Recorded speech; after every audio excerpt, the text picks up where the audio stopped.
Alhamdulillahi wa kafa wa salamun ala ibadihi alladhina astafa, amma ba'du. Umar bin Abdul Aziz rahmatullah alaih suatu ketika ikut mengantarkan jenazah.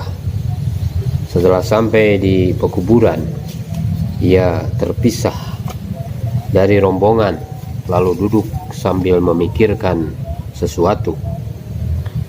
Seseorang bertanya kepadanya, "Ya Amirul Mukminin, apa yang menyebabkan Tuan duduk di sini, sedangkan Tuan merupakan wali bagi jenazah itu?" Maka beliau menjawab, "Ya, kubur ini berkata kepadaku, wahai Umar bin Abdul Aziz, tidakkah engkau bertanya kepadaku, apakah yang aku perbuat terhadap mereka yang datang kepadaku setelah mati?" Saya berkata kepadanya, "Beritahukanlah kepadaku." Dia memberitahu, "Aku koyakkan kain kapan mereka, aku hancurkan tubuh mereka hingga berkeping-keping, aku hisap darah mereka sampai habis, aku memakan daging mereka. Maukah aku beritahukan apa yang aku perbuat dengan persendian-persendian di tubuh mereka?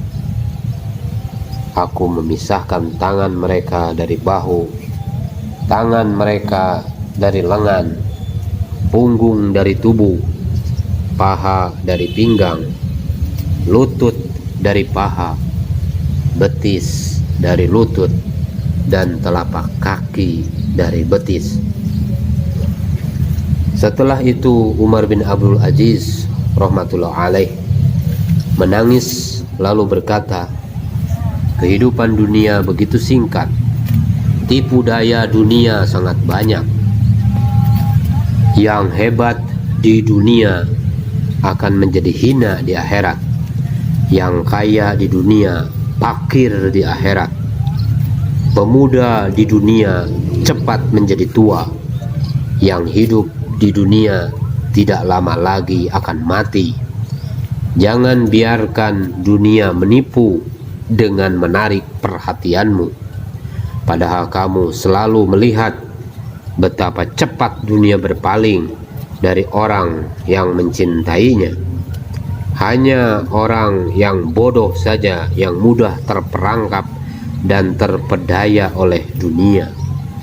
Di manakah pecinta-pecintanya yang telah membangun kota-kota besar, mengalirkan aliran-aliran air yang panjang, memiliki kebun-kebun yang besar? Mereka hidup di dunia dalam waktu yang sangat singkat, kemudian pergi dari dunia dengan meninggalkan segala-galanya yang telah mereka miliki. Ketika hidup di dunia, mereka telah menikmati kesehatan yang sempurna serta kekuatan jasmani yang telah memperdaya mereka, sehingga mereka hidup mengikuti hawa nafsu serta melakukan dosa-dosa. Demi Allah, mereka telah dicemburui di dunia karena memiliki harta yang banyak. Mereka menghadapi berbagai macam rintangan dalam mencari harta, namun akhirnya mereka berhasil mengumpulkannya. Orang lain merasa hasad dan dengki terhadap mereka, tetapi mereka tanpa menghiraukan dan tanpa ragu-ragu terus-menerus mengumpulkan harta sambil menahan segala jenis kesusahan dan kepayahan dengan sukarela. Tetapi lihatlah hari ini, bagaimana keadaan tubuh mereka diperlakukan oleh tanah, dan bagaimana keadaan persendian-persendian tulang mereka telah menjadi mangsa ulat-ulat. Ketika hidup di dunia, mereka beristirahat di atas kursi sofa yang halus lagi empuk, dikelilingi pembantu-pembantunya yang banyak serta sahabat-sahabat, kawan-kawan, saudara-saudara, kerabat, dan tetangga-tetangganya senantiasa mengikuti kehendak mereka. Tetapi apakah yang sedang terjadi? Tanyakanlah kepada mereka, bagaimana keadaanmu sekarang di sana? Orang miskin maupun kaya, semuanya terbaring di tanah yang sama. Tanyakanlah kepada orang-orang kaya, apakah manfaat harta mereka yang sedang mereka terima. Tanyakanlah fakir miskin sana, apakah bahaya yang kamu alami karena kemiskinanmu di dunia. Tanyakanlah lidah mereka yang telah digunakan untuk berpidato dengan begitu hebat. Tanyakanlah mata mereka yang telah memandang ke segala arah. Tanyakanlah keadaan kulit mereka yang dahulu begitu lembut, wajah-wajah mereka yang cantik, apakah yang sedang diperbuat ulat-ulat di kuburnya? Ya, warna mereka sudah menghitam, daging mereka sudah habis, wajah mereka menjadi mengerikan, serta ditutup dengan tanah.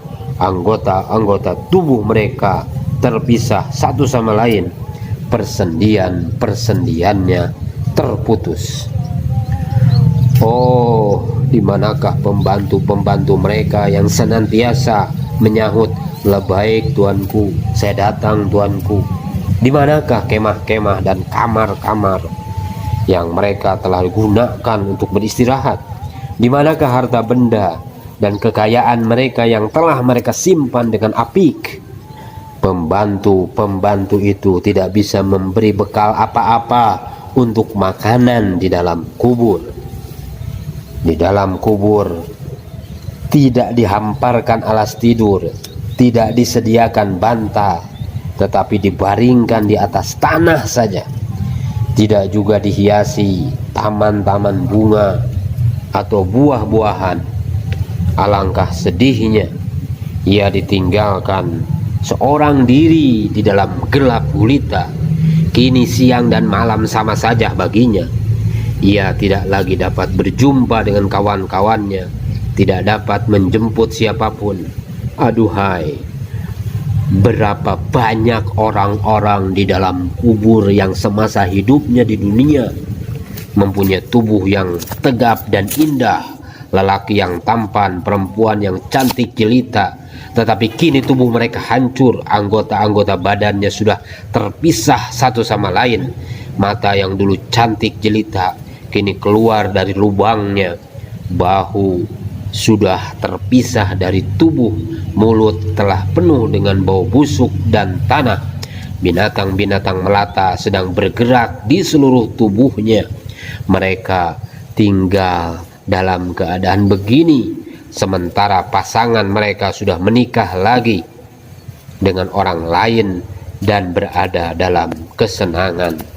Anak-anak mereka sudah mengambil alih sebagai kepala rumah tangga. Hartanya telah dibagi-bagikan kepada ahli warisnya, tetapi di antara mereka ada yang bernasib baik sehingga di alam kuburnya mengalami kesenangan. Dengan wajah segar dan cantik dia beristirahat di dalam kubur.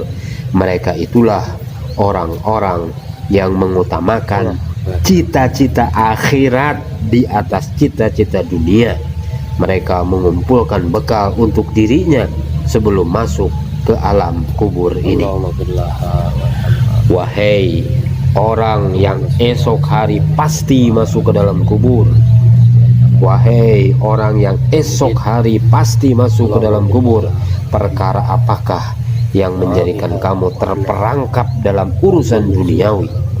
Adakah yang kamu berharap bahwa dunia yang penipu itu akan senantiasa bersamamu? Gedung tempat tinggalmu yang luas lagi tinggi, buah-buahan yang sedang masak di kebunmu, alas tidurmu yang lembut, pakaian-pakaianmu yang menyejukkan ketika panas. Apabila malaikat maut telah tiba dan menguasaimu, maka tidak ada yang dapat menghalanginya. Kamu akan berkeringat dan tidak berdaya. Alangkah menyesalnya, wahai saudaraku, yang hari ini telah menutupkan mata saudaramu yang sudah mati, menutupkan mata anakmu dan bapakmu. Wahai yang sedang memandikan salah seorang dari kerabatmu, yang sedang memberi kain kapan pada seseorang, yang sedang pergi ke tanah kuburan mengantarkan jenazah seseorang, ingatlah bahwa pada suatu saat nanti semuanya akan terjadi pada dirimu. Umar bin Abdul Aziz rahmatullah alaih mengucapkan kata-kata ini beberapa lama. Kemudian ia membaca 2 bait syair sebagai berikut. Manusia berpuas hati dengan benda-benda yang tidak lama lagi akan fana, dan berangan-angan panjang dan harapan-harapan pada dunia. Betapa bodohnya. Tidaklah patut diperdaya dengan kenikmatan mimpi. Siang kamu habiskan dalam kelalaian, dan malam kamu tertidur sementara maut sedang menantimu. Hari ini kamu sedang melakukan pekerjaan-pekerjaan yang akan menjadikan kamu menyesal dan risau. Di dunia ini binatang-binatang berkaki 4 menghabiskan waktu seperti kamu menghabiskan waktumu. Dikisahkan sepekan setelah peristiwa ini, Umar bin Abdul Aziz rahmatullah alaih meninggal dunia. Rasulullah SAW bersabda, ada 4 perkara yang merupakan tanda kecelakaan. Yang pertama, mata yang kering, yaitu tidak menangisi dosa-dosa sendiri atau tidak ingat dengan perkara akhirat. Yang kedua, hati yang keras. Yang ketiga, angan-angan yang panjang. Dan yang keempat, tamak pada dunia. Abu Sa'id Al-Khudri radhiyallahu anhu mengatakan bahwa Usamah radhiyallahu anhu membeli seorang hamba wanita dengan janji akan membayarnya kepada si penjual setelah 1 bulan. Ketika Rasulullah SAW mengetahui hal itu, maka beliau SAW bersabda, sangat mengherankan. Usamah membeli dengan janji akan membayar setelah 1 bulan. Ia mempunyai harapan yang panjang, seolah-olah ia yakin akan hidup hingga bulan depan. Demi zat yang nyawaku berada dalam genggamannya, aku tidak yakin mengenai umurku walau sekejap mata. Ketika aku mengangkat cangkir air untuk minum, aku tidak yakin akan hidup hingga sempat meletakkan cangkir itu kembali.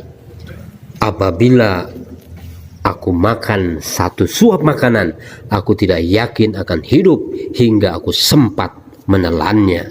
Demi zat yang nyawaku berada dalam genggamannya, perkara-perkara yang telah dijanjikan kepadamu, mati, kiamat, hisab, dan lain-lain, pasti akan terjadi. Kamu tidak dapat menghalangi apa yang dikehendaki oleh Allah Subhanahu wa ta'ala. Abdullah bin Umar radhiyallahu anhu berkata bahwa suatu ketika Rasulullah SAW memegang bahunya lalu bersabda, hendaklah kamu hidup di dunia seperti seorang musafir dalam perjalanan. Hendaklah engkau selalu membayangkan dirimu bersama orang-orang yang berada di dalam kubur. Setelah itu Rasulullah SAW bersabda kepada saya, wahai Abdullah bin Umar. Dalam riwayat lain dikatakan ini adalah perkataan Ibnu Umar sendiri. Ketika subuh janganlah kamu yakin akan hidup hingga petang, dan ketika petang janganlah kamu berharap bisa hidup sampai subuh. Ketika kamu sehat, buatlah amal-amal kebaikan sebelum kamu jatuh sakit.